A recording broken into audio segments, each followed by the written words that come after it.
بسم اللہ الرحمن الرحیم۔ السلام علیکم۔ دستور حیات دیکھنے والے تمام ناظرین کو آج کی ویڈیو میں خوش آمدید کہتے ہیں۔ امید کرتے ہیں آپ خیریت سے ہوں گے۔ ناظرین، آج کی ویڈیو میں آپ قوم فرعون پر اللہ کے عذابوں کا قصہ ملاحظہ فرمائیں گے۔ یہ ویڈیو انتہائی اہم، دلچسپ، سبق آموز اور ایمان افروز ہے، لہٰذا آپ سے گزارش ہے کہ اسکپ کیے بنا آخر تک لازمی دیکھیں۔ تو چلتے ہیں آج کی ویڈیو کی جانب۔ خاندان فرعونہ کا سب سے ظالم اور جابر بادشاہ تکبر و شقاوت، وحشت و دہشت کی زندہ تصویر بنا حرم سرا کی خوبصورت ترین عورتوں کے ساتھ تخت شاہی پر براجمان تھا۔ یہ فرعون کا محل نہیں بلکہ مصر کا ایک وسیع و عریض میدان تھا کہ جہاں آج حق و باطل کے درمیان ایک عظیم مقابلہ ہونے کو تھا۔ بادشاہ کے سامنے بائیں جانب ملک بھر سے جمع کیے گئے اپنے وقت کے بڑے بڑے جادوگر فرش نشین تھے، جبکہ دائیں جانب اللہ کے نبی حضرت موسیٰ کلیم اللہ علیہ السلام اور ان کے بھائی حضرت ہارون علیہ السلام تشریف فرما تھے۔ بادشاہ کے اشارے پر مقابلہ شروع ہوا۔ حضرت موسیٰ علیہ السلام کی دعوت پر جادوگروں نے اپنی لاٹھیاں اور رسیاں زمین پر ڈالیں تو وہ پل بھر میں سانپوں کا روپ دھار کر میدان میں دوڑنے لگیں۔ پورا میدان خطرناک سانپوں سے بھر چکا تھا۔ مجمع پر ہیبت طاری ہو گئی۔ فرعون اور اس کے درباریوں کا رعونت بھرا قہقہا فضا میں گونجا۔ حضرت موسیٰ علیہ السلام نے فرعون کی جانب دیکھا۔ یہی وہ لمحہ تھا کہ جب جبرائیل امین علیہ السلام نے اللہ کا پیغام پہنچایا۔ ترجمہ: ہم نے موسیٰ کو حکم دیا کہ اپنا عصا زمین پر ڈال دو۔ وہ زمین پر گرتے ہی سب سے بڑا اژدہا بن کر جادوگروں کے سانپوں کو نگلنے لگا۔ حق ظاہر ہو چکا تھا، چنانچہ وہ جادوگر سجدے میں گر کر حضرت موسیٰ علیہ السلام اور حضرت ہارون علیہ السلام کے پروردگار پر ایمان لے آئے۔ سورہ الاعراف آیت نمبر 17 تا 122۔ بادشاہ نے ان سب اہل ایمان کو جو حضرت موسیٰ علیہ السلام پر ایمان لانے سے قبل جادوگری سے وابستہ تھے، ان کے ہاتھ پیر کٹوا کر سولی پر لٹکا دیا۔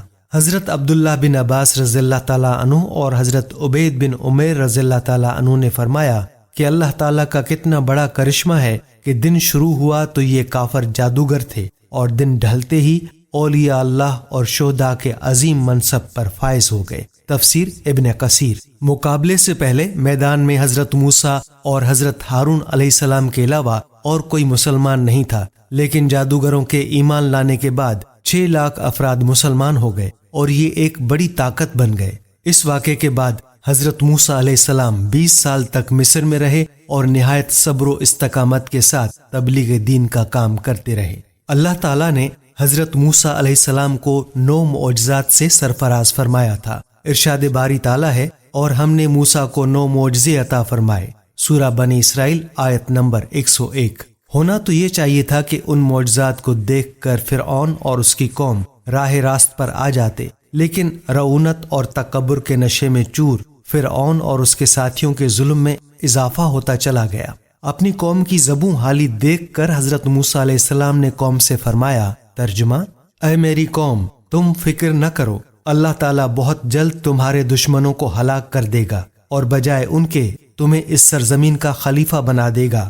سورہ الاعراف آیت نمبر 129۔ چنانچہ اللہ تعالیٰ نے اپنے نبی علیہ السلام کو اس وعدے کے بعد قوم فرعون پر لگاتار 5 قسم کے عذاب نازل فرمائے۔ ارشاد باری تعالیٰ ہے، پھر ہم نے ان پر طوفان بھیجا اور ٹڈیاں اور گھن کا کیڑا اور مینڈک اور خون۔ سورہ الاعراف آیت نمبر 133۔ حضرت عبداللہ بن عباس رضی اللہ تعالیٰ عنہ کی روایت ہے کہ ان میں سے ہر عذاب قوم فرعون پر 7 روز تک مسلط رہتا۔ ہفتے کے آغاز سے شروع ہو کر دوسرے ہفتے تک جاری رہتا، پھر 3 ہفتے کی مہلت کے بعد دوسرا عذاب شروع ہو جاتا۔ مولانا مفتی محمد شفیع نے معارف القرآن میں سورہ الاعراف کی تفسیر میں ان عذابوں سے متعلق جو تفصیل بیان فرمائی ہے، یہاں پر اس کا مختصر خلاصہ پیش خدمت ہے۔ قحط، اشیاء کی کمیابی اور گرانی کا عذاب۔ یہ عذاب مسلسل 7 سال تک رہا۔ اس عذاب کا تذکرہ سورہ الاعراف کی آیت نمبر 130 میں کیا گیا ہے۔ حضرت عبداللہ بن عباس رضی اللہ تعالیٰ عنہ اور حضرت قتادہ رضی اللہ تعالیٰ عنہ نے فرمایا کہ قحط اور خشک سالی کا عذاب تو گاؤں والوں کے لیے تھا اور پھلوں کی کمی شہر والوں کے لیے، کیونکہ عموماً دیہات میں غلے کی پیداوار زیادہ ہوتی ہے اور شہروں میں پھلوں کے باغات زیادہ ہوتے ہیں، لہٰذا نہ غلے کے کھیت باقی رہے اور نہ پھلوں کے باغات۔ عذاب کے اس ابتدائی جھٹکے سے پریشان ہو کر انہوں نے حضرت موسیٰ علیہ السلام سے دعا کروائی۔ دعا قبول ہونے کے بعد جب قحط رفع ہو گیا تو پھر دوبارہ اپنی سرکشی میں مبتلا ہو گئے اور کہنے لگے کہ یہ قحط تو موسیٰ علیہ السلام اور ان کے ساتھیوں کی نحوست نعوذ باللہ کی سبب آیا تھا، جس کے بعد اللہ تعالیٰ نے ان پر سخت ترین عذاب کا فیصلہ کر لیا۔ طوفان کا عذاب۔